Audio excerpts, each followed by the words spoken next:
segundo ano, espero que estejam todos bens. Mas eu vou parar de gravar, esses erros acontecem, né? Já no início de cara, mas tudo bem. Pessoal, hoje vamos começar a trabalhar o grupo dos anelídeos, fio das minhoquinhas. Então, dá uma analisada com carinho nesse grupo, para a gente entender algumas características novas que começam a aparecer.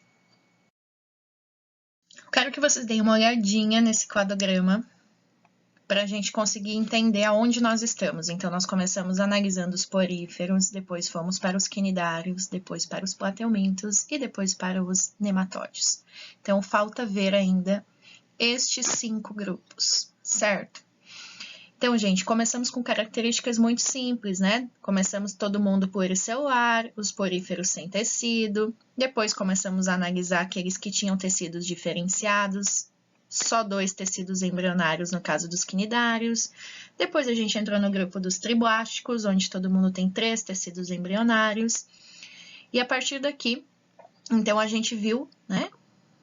Existia uma característica que se chama celoma, que é onde ficam os órgãos. Então, nós vimos o primeiro grupo que não tinha essa característica, que se chama acelomado. Depois, nós vimos o grupo dos nematóides, que são os pseudocelomados, que tem um celoma falso. E agora a gente vai entrar no grupo dos celomados, que é o grupo que vai apresentar um celoma verdadeiro. Um celoma verdadeiro tem que ser revestido pelo folheto embrionário, que se chama mesoderma. Então, vamos começar por este grupo aqui dos anelídeos, depois vamos para moluscos, artrópodes, equinodermos e cordados. Aguenta aí, que ainda tem bastante conteúdo até final do ano. Pessoal, então eu quero que vocês anotem no caderno as características gerais que estão aqui nesse slide, ok? Que é importante para a gente identificar. Então, o grupo dos anelídeos continuam sendo vermes, assim como era o grupo dos plateumintos e dos nematóides, e cilíndricos, certo? Só que existe uma novidade aqui, que são metâmeros, ou uma segmentação, então em formato de anéis. É isso que caracteriza o nome do grupo, anelídeos, formado por anéis. As características continuam como protostomia, simetria bilateral. Esta daqui é importante vocês anotarem, né? Que eles são triblásticos celomados. Sistema digestório continua completo, porém, vou mostrar para vocês que existem algumas estruturas presentes nesse sistema digestório dos anelídeos. O sistema circulatório deles é fechado. O que significa um sistema circulatório fechado ou aberto? Essa aqui é a primeira vez que aparece um sistema circulatório eficiente nesse grupo. Fechado, gente, significa quando o sangue corre somente dentro de vasos sanguíneos. Quando nós temos um sistema circulatório aberto, significa que o sangue percorre entre vasos sanguíneos, mas também vai percorrer em algumas lacunas, ele vai cair em algumas cavidades. Isso vai dificultar o transporte de sangue no interior do corpo desse animal. Então, ele não vai poder ser muito grande, ele não vai poder ser muito complexo, muito desenvolvido, ter um metabolismo muito rápido, porque a distribuição de nutrientes, ela acontece de uma forma um pouquinho mais complicada, tá? Então, esses animais já têm o sistema circulatório fechado, isso é ótimo. Isso faz com que esse metabolismo dentro do corpo deles aconteça numa velocidade um pouquinho mais rápida, tá? O sangue desse grupo já é incrível, gente. Já é um sangue que tem pigmento. É um sangue mais avermelhado, então tem hemoglobina. Isso é bacana, né? Porque a hemoglobina, ela se liga com o gás oxigênio e acaba acelerando esse transporte de gás oxigênio para que as células desse grupo produzam energia. Então, isso também é uma novidade bem legal. E não tem um coração só, né? As minhocas têm vários corações. Então, a gente vai dar uma olhadinha nessa parte interna delas agora. Gente, então vejam só. Esse daqui é o sistema digestório das minhocas. A gente tem uma boca e um ânus, né? Então, eles são protostômios. Isso significa que eles formam a boca antes do ânus. E aí, à medida com que eles formam a boca, vai formando todas essas estruturas aqui por onde o alimento vai passando, ok? Então, a gente tem a faringe, o esôfago, que são canais realmente que o alimento vai passar. E aí, nós começamos com o papo e com a moela. O papo é responsável por amolecer os alimentos, ok? enquanto a moela é responsável por triturar. Lembra que as minhocas vivem na terra, então a partir do momento que elas engolem matéria orgânica, vai terra junto. Então, elas têm que triturar para conseguir tirar os nutrientes dali de dentro, ok? Então, o papo amolece, enquanto a moela tritura, e depois o intestino vai absorver os nutrientes. No intestino ainda a gente tem algumas dobrinhas que vão super ajudar a aumentar a velocidade com que os nutrientes vão ser absorvidos pelo corpo, certo? Se chama tiflossole.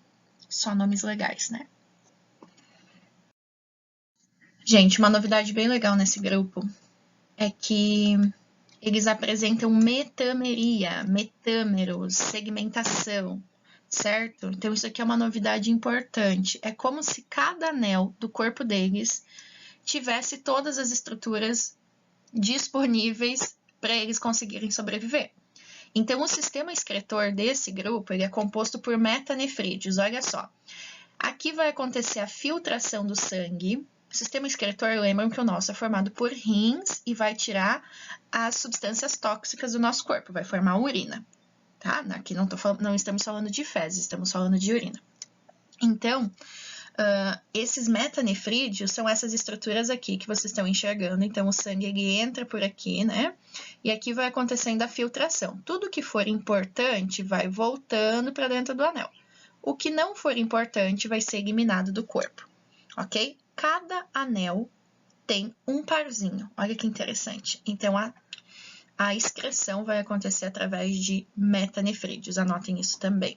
Sistema nervoso ainda, né? O sistema nervoso ele é mais primitivo, então a gente tem um gânglio, que é um conjunto, na verdade, de corpos celulares, né? Dos neurônios que fazem a interpretação de informações, e distribuído ao longo do corpo a gente vai ter vários nervinhos, ok? Como eu falei para vocês, cada anel tem as estruturas necessárias, então um par de gânglios por segmento.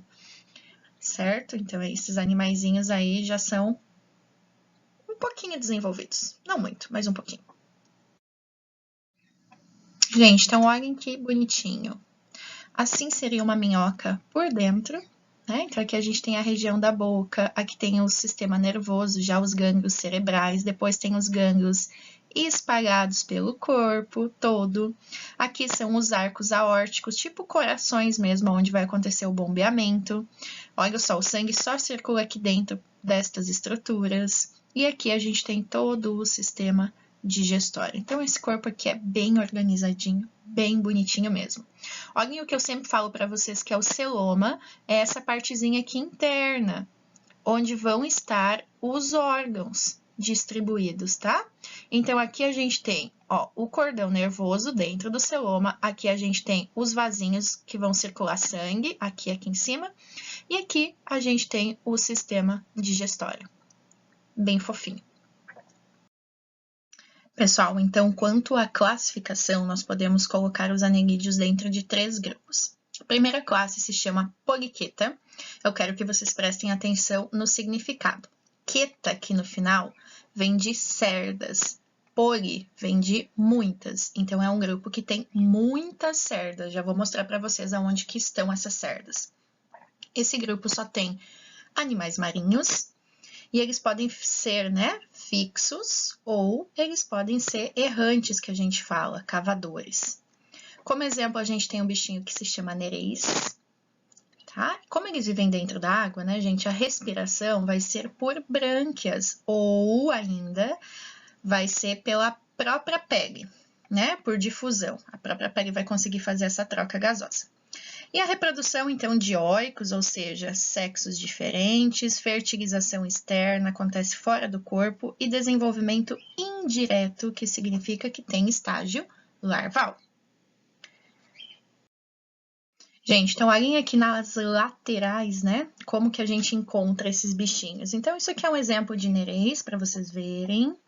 E aqui do ladinho a gente tem esses parápodes ou parapódios. Essas estruturas aqui, elas ajudam na respiração, ajudam na locomoção, enfim, ajudam, são ótimas, né?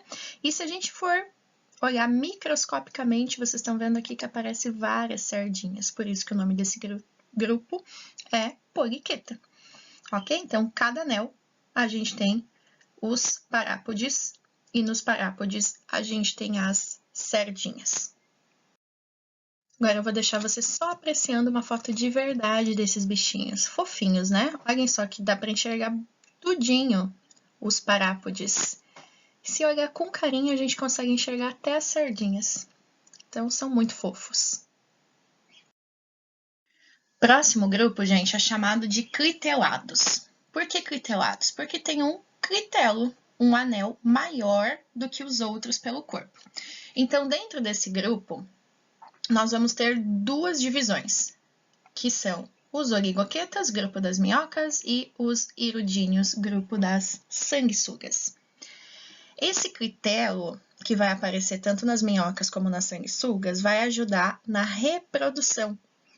Então, essa aqui é uma coisa bem antiga que a gente faz, né? Quando a gente quer descobrir de que lado fica a boca da minhoca, basta olhar esse anel maior, esse clitelo, que ele sempre fica mais próximo à boca do que ao ânus. Então, o primeiro grupo, gente, que se chama oligoqueta, queta vocês já sabem, cerdas, né? Oligo significa poucas. Então, é um grupo que tem pouquinhas cerdas. Esse grupo, então, tem como representante as minhocas, que nós conhecemos bem, então são animais terrestres, mas também tem o tubifex, que é um animal que vive em ambientes dulcícolas, ou seja, água doce. Então, poucas cerdas, as cerdas auxiliam na locomoção, clitelo, que vai ajudar na reprodução. Importantíssimo, né, gente? Se alimentam de matéria orgânica, então são importantíssimos para a agricultura. Então, dentro desse grupo, a gente tem uma importância ecológica muito grande. Ajuda na formação do humus, né, devolvendo os nutrientes para o solo. Ajuda na drenagem do solo, então a fazer com que a água escoe, né, com que a água desça para as camadas mais profundas. E a aeração do solo. À medida que eles se movimentam, eles vão formando tipo uns labirintos, né? Por onde o ar consegue passar. Então, isso daqui ajuda bastante para o desenvolvimento das plantas. Então, super boazinhas. Gente, só para vocês verem esse tubifex aqui, de água doce, muito parecido com uma minhoquinha. Ok? Então, uma minhoca de água doce. Nada mais do que isso. Algumas informações importantes sobre esse grupo é que nós temos respiração cutânea. O que significa isso? Uma respiração pela pele. É na pele que vai acontecer a troca gasosa. Então, o O2 atravessa a pele, vai cair na corrente sanguínea, vai se ligar com a hemoglobina e aí sim vai ser distribuído para todas as células do tecido. CO2 é eliminado pela pele também, então é importante lembrar da respiração cutânea. E temos um sistema circulatório fechado, como eu já falei para vocês. Olhem os coraçõezinhos aqui, que fofos, tá? Que vão ajudar a fazer o bombeamento do sangue. Pessoal, o processo de reprodução das minhocas acontece da seguinte forma. Então, primeiro, as minhocas são hermafroditas ou monóicas. Isso significa que elas apresentam os dois sexos. E a fecundação é cruzada. Então, acontece o seguinte. Duas minhocas cruzam, certo? No processo de reprodução e trocam espermatozoide. Então, essa minhoquinha aqui deposita os espermatozoides nessa e essa daqui deposita os espermatozoides nessa. Ambas ficarão grávidas, ok?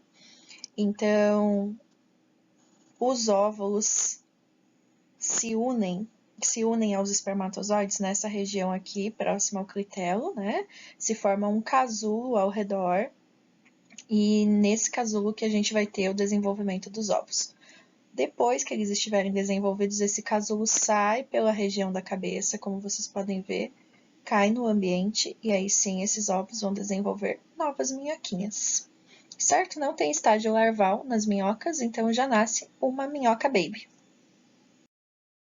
Pessoal, então aqui vocês têm algumas informações sobre como acontece, vocês conseguem visualizar onde que estão localizados esses órgãos reprodutores, e aqui uma fotinho das minhocas realmente, né, fazendo o cruzamento, para que ambas possam trocar espermatozoides. Então, vocês podem ver que elas se unem, né, nessa região mais frontal do corpo, e aqui a gente consegue identificar o clitelo, onde vai acontecer o processo de fecundação e o posterior desenvolvimento dos ovos. E a última classe, então, é a classe dos aquetas ou irudíneos, tanto faz. Esta é a classe das sanguessugas. Então, gente, nesse grupo, esse A aqui da frente significa não. Então, é o grupo que não possui cerdas, certo? Então, nesse grupo aqui, nós temos um clitelo também, mas esse clitelo ele não é tão evidente, ele não é tão visível como o das minhocas que eu acabei de mostrar para vocês. Podem ser aquáticos, ambientes de água doce ou viver em solos úmidos, certo? E também vão apresentar duas ventosas que servem exatamente para se fixar, uma na região da frente, uma na região de trás do corpo, tá? E como elas são ectoparasitas, né? Ectoparasita é um parasita externo, fora, né? Significa ecto. Elas precisam liberar uma substância anticoagulante para que elas possam ficar sugando sangue o tempo inteiro. Então, essa substância aqui a gente chama de irudina. Elas apresentam essa substância nas glândulas salivares, que é a forma que elas vão ficar retirando sangue do hospedeiro. Gente, então por mais, né, que a gente tenha um pouquinho de medo das sanguessugas, mas elas até são bem fofinhas. Olha a forma que elas se movimentam, como elas têm duas ventosas, uma em cada pontinha do corpo, então elas se movimentam fazendo contração, porque já tem uns músculos nesse grupo, né, que já conseguem fazer esse processo de contração de uma forma bem eficiente. Então vejam o lado fofo das sanguessugas também. E aqui vocês têm um esqueminha dessa substância, então, que elas apresentam nas glândulas salivares, que é a irudina, e talvez vocês consigam ligar com uma pomadinha que a gente utiliza bastante quando a gente se bate, né, ou quando querem fazer tratamento de varizes, enfim, para diminuir os roxos, que é a iridoide. Então, a iridoide é feita com a irudina das sanguessugas, e aí é uma substância que não deixa o sangue coagular, então evita aquele roxinho. Tanto, né, gente, que às vezes as sanguessugas, elas também são usadas como uma forma de tratamento. Então, para ajudar no tratamento de algumas doenças, também pode ser feito tratamento. Nossa, falei tantas vezes tratamento, né, mas vocês entenderam. Podemos utilizar as sanguessugas para tratar algumas áreas do corpo, quando a pessoa tem alergia, por exemplo, a medicamentos. Enfim. Olhem só que bonitinhas. Então, se coloca, né, gente, se cultiva essas sanguessugas e se coloca nas regiões que tem edemas. Edemas, na verdade, é inchaço. E elas auxiliam a diminuir o inchaço da região. Então, bem legal essa técnica. Então, gente, finalizamos aqui. Quero que vocês anotem esse processo de divisão desse grupo, poliquetas, oligoquetas e aquetas, e coloquem as características de cada um dos grupos, que aqui eu dei uma resumida, certo? Se ficou alguma dúvida, me enviem mensagem e a gente vai conversando. Beijocas para todos e saudades!